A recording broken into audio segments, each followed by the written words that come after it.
Wow, this is cute. In a bustling souvenir shop, a man and a woman happily pick up items. My daughter and I, standing beside her, watch them with a chilly gaze. There was a clear difference in atmosphere between us and the two in front of us. The man engaged with the unknown woman over souvenirs in front of us is my daughter's husband, Richard. Richard, unaware that we were there, seems to be enjoying shopping with the woman, looking very intimate. Despite being in public, the two in front of us were talking closely, arms around each other. It was clear as day that my daughter was hurt by witnessing such a scene. The reality before us was so cruel that I wished to shield my daughter's eyes from it. A helpless anger bubbled up inside me, making my body tremble. The Richard who once treasured my daughter seemed nowhere to be found. From their conversation, it seemed they were choosing souvenirs for the family. My daughter gasped next to me as Richard took the woman's arm and touched her face. I glared at Richard over my shoulder. He must atone for toying with and betraying my daughter's feelings. Let's buy this for Mom. I approached Richard from behind upon hearing his words. Oh, for me? Thank you. I am Patricia. After marrying, I was blessed with a child named Linda, who grew up without any troubles. Linda married Richard, a man 3 years her senior whom she met in her tennis club, and now they live separately from us. Richard, my daughter's husband, has always been athletic since his student days, continuing his involvement in the tennis club for a long time. Perhaps because of his long involvement in sports, Richard has always valued hierarchy, treating my husband and me with great respect, a fresh memory. With his tall stature and large build, Richard initially seemed a bit intimidating. However, contrary to my expectations, he turned out to be very affable, and he would say his dimples were his charm point when he smiled. I still remember how openly he introduced himself and showed his friendly nature. He was always laughing, eating a lot, and loved to talk. Linda seemed very happy with Richard, and I felt completely reassured about her married life. The change became noticeable about a year after Linda's marriage. Both Linda and Richard had weekends off and usually spent them together.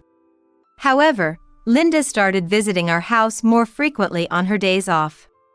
At first, I thought she came to see us, her parents, but since this was a new behavior, I felt a bit puzzled. Seeing Linda somewhat downcast, my parental instincts kicked in. Linda, you've been coming home a lot lately. Is everything okay with Richard? When I asked, Linda looked down and remained silent. We're having a bit of trouble with Richard's mother. Her words, barely above a whisper, caught me off guard. I had met Susan, Richard's mother, during a family dinner before their wedding and at the wedding itself, and didn't have a bad impression of her. Hearing that things were not going well, I felt increasingly uneasy. Listening more to Linda, it turned out that Susan lived within walking distance of Linda and Richard's place and often came over uninvited.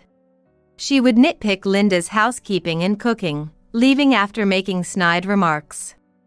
Initially, Linda took her advice to heart, but the frequency and escalation of Susan's comments gradually wore her down. Have you talked to Richard about this? Yes, but he doesn't take my side. It's been a bit draining. Linda's forced smile made my heart ache. Ever since they were dating, Richard had always turned to Susan for advice, and whenever he was unsure about something, he would seek her judgment. When Linda sought advice about her mother-in-law, Richard consistently sided with Susan, eventually even comparing Linda to Susan. Knowing this made Linda feel that discussing her issues was pointless, and lately, she had been bottling it all up. Time passed, and Linda didn't seem eager to return to Richard, leaving our house dejected. I felt sorry for her and wished there was something I could do. Then came Thanksgiving, when Richard and Linda were supposed to visit our home. Just past noon, our doorbell rang. When I opened the front door, there stood Linda and Richard right behind her. Welcome. Must have been hot outside. Come in, come in. It's been a while. We're here to visit. As always, they were polite, but Richard seemed to have lost his usual charm, appearing somewhat distant. This change in Richard's demeanor made it clear that things weren't going well between him and Linda. Then, during a meal where my husband went to the bathroom and Linda stepped away to take a call from work, I found myself alone with Richard.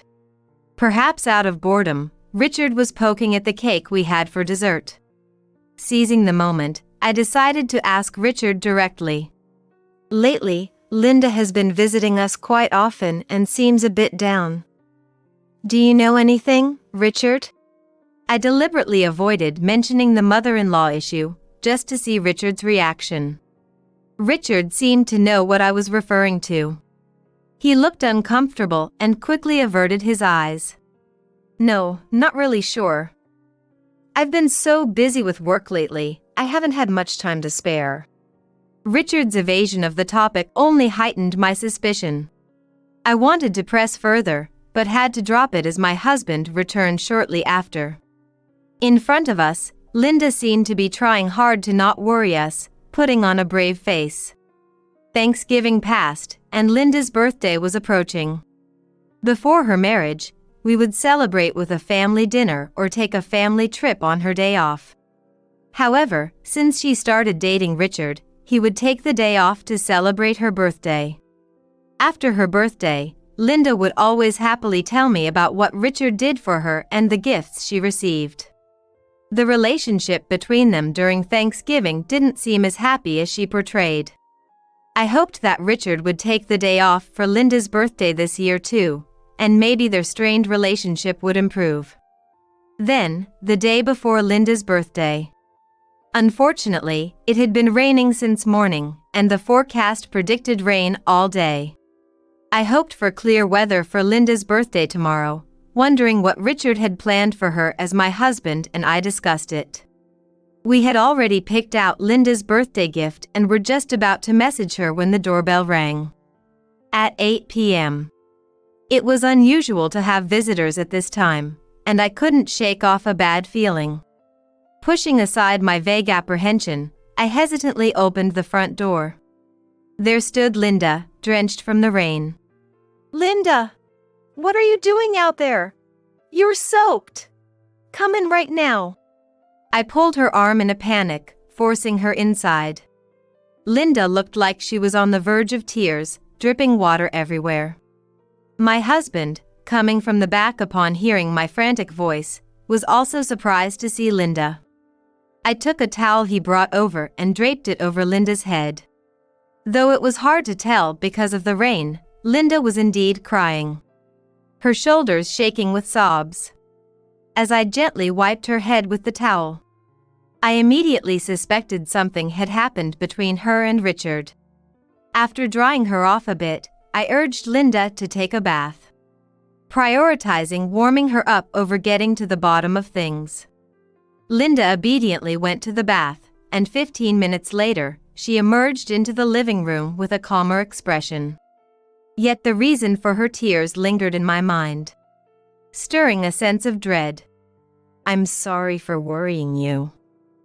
I rushed out and forgot my umbrella. What happened? If you feel like you can talk about it, I'd like to help. I offered her a warm cup of coffee, waiting for her to speak. Linda started to talk, albeit hesitantly. Before coming here today, she had asked Richard about their plans for tomorrow. Richard initially acted as if he didn't know what she was talking about. Feeling something was off, Linda casually mentioned her birthday, and Richard, as if just remembering, claimed he had work. Linda pressed him, dissatisfied. I have important work. Don't bother me, he retorted sharply. Then Richard continued to pile on the sarcasm towards Linda, eventually declaring he had no intention of celebrating her birthday in the future. After years of celebrated birthdays forgotten, and the domineering attitude of Richard piling up stress, Linda reached her breaking point and left the house. Choking on her words yet managing to tell the story, Linda shared. She always cherished her birthdays, and until last year, it seemed Richard shared the sentiment. A few months ago, on Richard's birthday, Linda had taken a day off for a day trip they had gone on. She didn't expect a return gesture for celebrating, but wondered if there was a reason behind forgetting her birthday and his bullish behavior. It was something I couldn't figure out, no matter how much I thought about it. All I could do was to be there for my daughter in her sadness. After suggesting she rest for today, Linda drank the coffee I prepared and then went back to her room. The next morning, heading to the living room, I found Linda already eating breakfast bread. "Good morning, Linda." "Happy birthday." "Morning." "Yeah, thanks." Linda's eyes, devoid of energy and red, showed she hadn't slept well. I pondered whether to leave her be. But knowing Linda has always been the type to bottle things up when alone, I decided to take her out to a place she likes.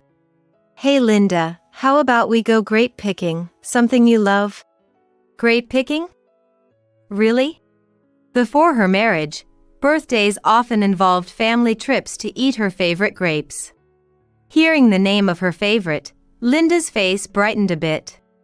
Relieved at her response, I nodded eagerly to her hesitant remark. "Of course. Come on, get ready." I had reserved the grape picking online the night before. Her positive reaction making me excited too. After getting ready, we set off for the venue. The orchard, chosen for its high ratings the previous day, was about a 30-minute drive from our home. Despite being a weekday, the popular spot was bustling. We quickly finished registration and moved to the grapevines. Sunlight filtered through the dense leaves, illuminating patches of ground in a memorable scene. The grapes hung heavily, glistening water droplets on the yellow muscats, translucent purple grapes, and ones nearly dark blue in color.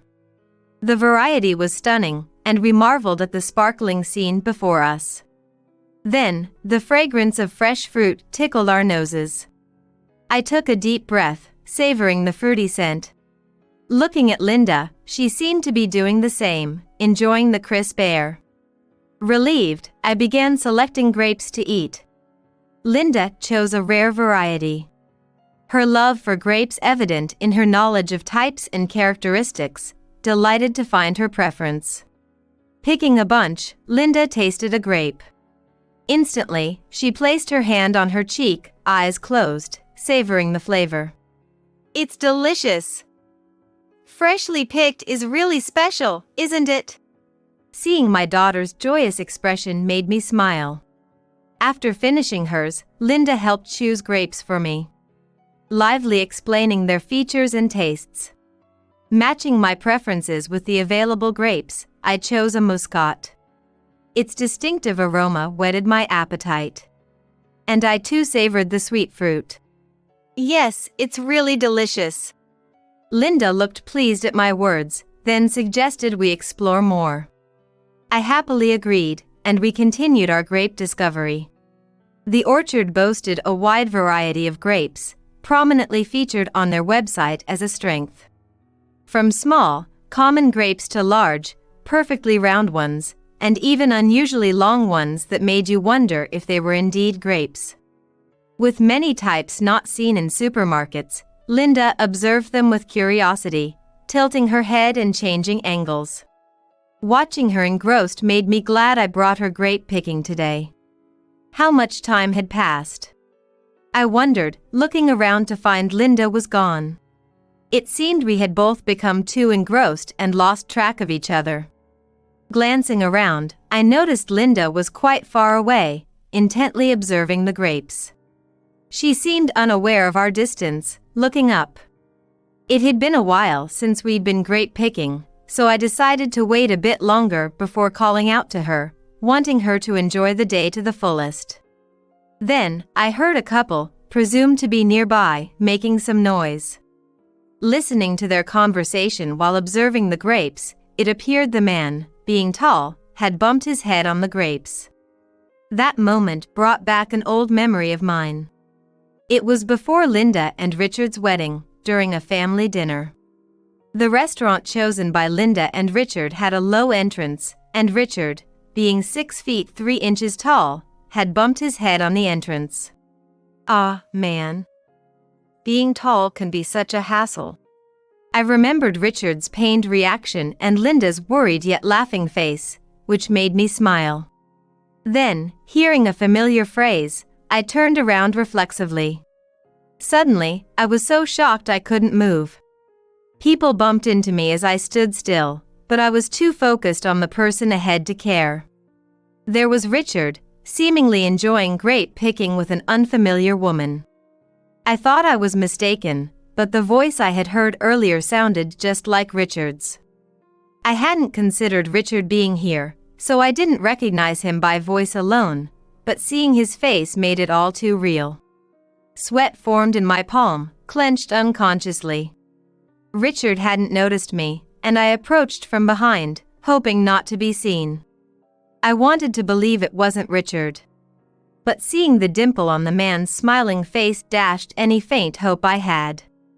It reminded me of the day Richard, with a childlike smile, said it was his charm point, feeling as if his face was being erased from my memory.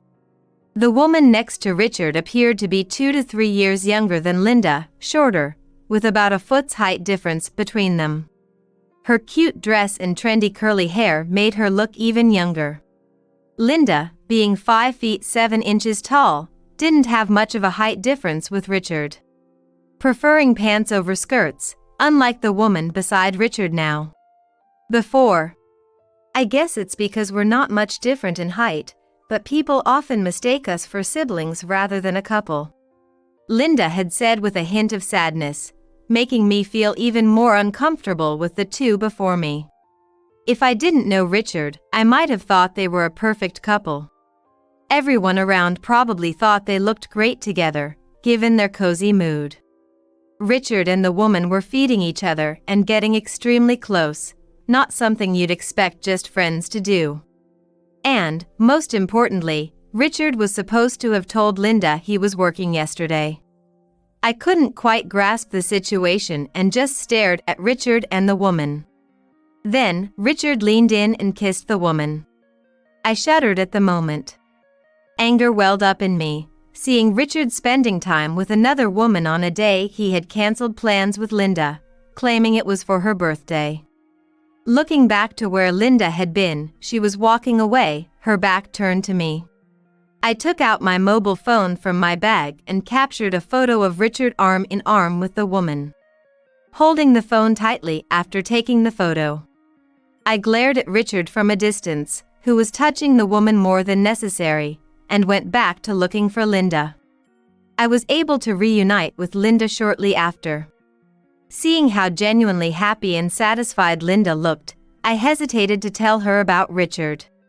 But I couldn't forgive Richard for betraying Linda with such a calm face. I couldn't just let it go. Linda, don't freak out, but I saw Richard just now. What? Richard? That's impossible. He's at work. Linda insisted it was a mistake, so I showed her the photo on my mobile phone. Linda, staring at the photo, probably wouldn't believe it until she saw it with her own eyes. It was painful to show her the photo, knowing it would hurt her, but it seemed the only way to make her face reality. With resolve, I turned the phone to show Linda the photo of Richard and the woman. Her eyes widened, and soon tears began to well up in her large eyes. No! This can't be! Why? A silence enveloped us, unimaginable amidst the bustling orchard. I supported the listless Linda to a quieter spot and we sat down on a bench. I wasn't sure whether to tell you, but I'm sorry. Especially today, on your birthday. It's okay. I'm glad you told me. I've been feeling something was off lately. Linda seemed to calm down a bit, her emotions shifting from shock to anger. I want to know if it's really an affair. Let's go find out. Despite the confusion, Linda stood up from the bench with determination. I was worried, but if we missed this chance, Richard might talk his way out of it. Without hesitation, I followed Linda, who started walking briskly. I led Linda to where I had last seen Richard, but he was no longer there. Maybe he had already left. Looking around, I spotted Richard and the woman inside a souvenir shop. I quickly informed Linda, and we entered the shop. Richard and the woman were picking up grape keychains, talking about something. We got close enough to hear their conversation. "Hey, this is cute. Let's buy it for my mom." "Right, Betty?" Yeah, really cute. She'll love it. Linda and I exchanged looks, our anger apparent. Before Linda could speak, I approached Richard and the woman from behind and addressed them. "Wow, getting such a cute gift, are we?" "Thank you." Richard and the woman, absorbed in their own world, jumped when I spoke. Richard turned around, saw me, and held his breath. Obviously, from the woman's perspective, I was just a stranger speaking to them. Richard tried to escape, but froze when he saw Linda behind me. "Nice to meet you. I'm Richard's wife." Linda smiled, but her eyes were not smiling. "I'm this child's mother. That makes me Richard's mother-in-law." At this, the woman looked up at Richard in disbelief. What do you mean? It seemed the woman had no idea Richard was married. Richard, visibly shaken, didn't try to explain anything. "What is your relationship with Richard?" I'm in a relationship with him. We even promised to get married. The woman explained that she and Richard had met online and developed their relationship from there. She mentioned that Richard never talked about marriage, nor did he wear a ring or do anything to suggest he was married. Both Linda and I were speechless, hearing the woman speak in a low voice. The idea that Richard was engaged to another woman while hiding his marriage was shocking. I've even introduced him to my parents. We're engaged, you know? What are you thinking? Robert, I won't forgive this. I'll sue you. The woman, more upset with Richard than either of us, raised her voice, echoing throughout the store. Gradually, more people started to pay attention to us, creating a spectacle in part of the space. Richard, so the work was a lie too. Having an affair. Linda muttered to Richard, which caused the woman, who had been confronting him, to turn towards Linda and start apologizing profusely. I'm so sorry. I had no idea. How can I even apologize? The woman looked like she was about to cry, her eyebrows furrowed in distress. While there was anger towards the woman for laughing with Richard, unknowing of Linda's pain, it became clear she truly knew nothing of the situation. The woman continued to apologize to Linda, and I began to feel sorry for her, realizing she was also deceived. Her sincere reaction made it evident she was a reasonable person. No, you're a victim too. Linda, though visibly confused, seemed to think it wrong to direct her anger at the woman who had been kept in the dark. Linda implied she wasn't angry at the woman, but the woman, panicking slightly, didn't seem to catch Linda's intention. With a wife and all, I've done something terrible. Is this an affair? Should I pay some kind of compensation? The woman knew an affair was wrong, but was unsure of what to do next. Trying to make amends, she even brought up the topic of money. Surprised by the turn of the conversation, Linda gently placed her hand on the woman's. Please, calm down. No money is needed. The woman seemed to relax a bit at Linda's kindness. Then, Linda, overwhelmed with emotion, turned to Richard and spoke without mercy. Richard, I can't deal with you anymore, and of course, I'll be asking for compensation. The woman, appearing remorseful, bowed slightly to Linda, realizing all the fault lay with Richard. She began to confront Richard again, glaring at him intensely. As the woman pressed him, Richard panicked and grabbed her hand. Hey, I was planning to divorce. That means we can get married. The moment Richard blurted this out, the woman forcefully shook off his hand. Married? You must be joking. It's definitely off. How could you deceive me this long? Richard, stunned by her reaction, then turned to Linda. I'm sorry. I've been out of my mind. Won't you give me another chance? Please, Linda. Richard reached out to Linda with a desperate look. Then, a sharp sound echoed around. Linda had slapped Richard's hand away. How can you say something so convenient? Divorce is the only option. I was foolish to trust you. Shocked by the rejection, Richard staggered and then became motionless, standing in an awkward pose. The other customers, having witnessed the entire scene, whispered about Richard. Linda received sympathetic looks, while Richard was met with pity and disdainful glances. Eventually, the woman gave us a slight nod and left. Richard collapsed to the floor as if drained of all strength. Neither Linda nor I, nor anyone else around, offered him a hand. After a while, a staff member approached Richard, telling him he was causing a disturbance. Still, Richard remained unresponsive. Reluctantly, a male staff member helped Richard up and dragged him to the office.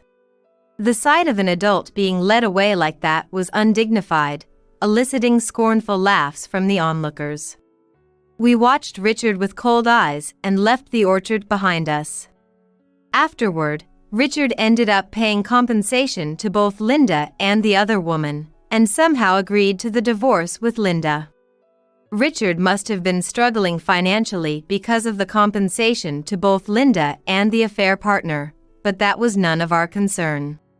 Finally, the divorce was settled, and just when I was feeling relieved, Susan showed up at my house. Knowing Linda was there, as soon as Linda opened the door, Susan began yelling furiously. What do you mean by this? A divorce? I suppose you're the cause of all this? It seemed Susan was trying to shift the blame onto Linda. She continued ranting about how her son was the victim and how Linda was being unreasonable. After venting, Susan was out of breath. Then, Linda, with a firm stance, addressed Susan. If you have complaints, direct them to your son who had the affair. Please stop making baseless accusations. If you continue to cause a scene, I'll call the police. Backing Linda up, I warned Susan as well, and she seemed surprised by Linda's reaction. She probably expected Linda to be submissive as she had been during her marriage. I might have tolerated it during our marriage, but I won't be bullied by your harassment anymore. Linda's strong words left Susan visibly more shocked. Overwhelmed by our assertiveness, Susan awkwardly left. Later, we heard from mutual acquaintances of Linda and Richard that Richard had to quit his job. Apparently, a colleague from the same company as Richard had been present at the grape picking incident. The colleague shared what he witnessed with others at the company, and soon the story spread. The rumor reached the ears of Richard's boss and the company president, who, known for valuing family, reprimanded Richard harshly. Being scolded was one thing, but the rumors within the company didn't fade away. Richard became labeled as the man who took a day off for his wife's birthday to go grape picking with his affair partner. Moreover, the scene of him being dragged away by a staff member also spread within the company, changing how colleagues viewed him. Richard, once serious with prospects for promotion, found his position untenable and ultimately chose to resign. According to mutual acquaintances, after Richard resigned, he and his mother faced financial difficulties, sold their house, and lived on welfare. With Richard's father having passed away years before Richard married Linda, and with no job or assets, life was indeed tough for Richard and the elderly Susan. Linda and I felt no pity for them. It was a situation of their own making. Linda moved back to her parents' house within a month of the divorce, initially appearing as if her spirit had been drained. The divorce went through smoothly, but Linda's sorrow from being betrayed by someone she loved was unimaginable. Considering Linda's state, feeling sympathy for Richard was impossible. My husband and I did our best to support and encourage Linda, who gradually began to regain her former brightness. Half a year after Linda's divorce, I was invited to a friend's house located near where Richard used to live. Knowing I was close to Richard's former residence made me hesitant. But I decided to go, thinking I could ignore any accidental encounter. I had a great time at my friend's house, and on my way home in the evening, I stumbled upon a soup kitchen in a park. Having never seen a soup kitchen around my house before, I was drawn to the unusual sight. Among the crowd, I spotted Richard and Susan. I did a double take, but it was unmistakably them. Wearing tattered clothes, their appearances were unkempt, and their faces were dirty. Richard looked lifeless and seemed much older than his years. Shaken by the drastic change, I paused momentarily but reminded myself that it was a consequence of their actions. I passed by Richard and Susan, who were emotionlessly eating at the soup kitchen, and headed home. Arriving home, I found Linda and my husband excitedly chatting in the living room. "I'm home." "What's up? What are you guys talking about?" Mom, welcome back. We were just talking about the party I went to today. Time indeed heals, and Linda had slowly come to terms with her situation, now open to new beginnings. I contemplated sharing what I saw about Richard and Susan, but ultimately decided against it. It was a chapter closed for us, and I didn't want to bring back unpleasant memories for Linda, who was trying to move forward. Seeing Linda talk animatedly about a man she met at the party, I sincerely hoped her smile would last forever.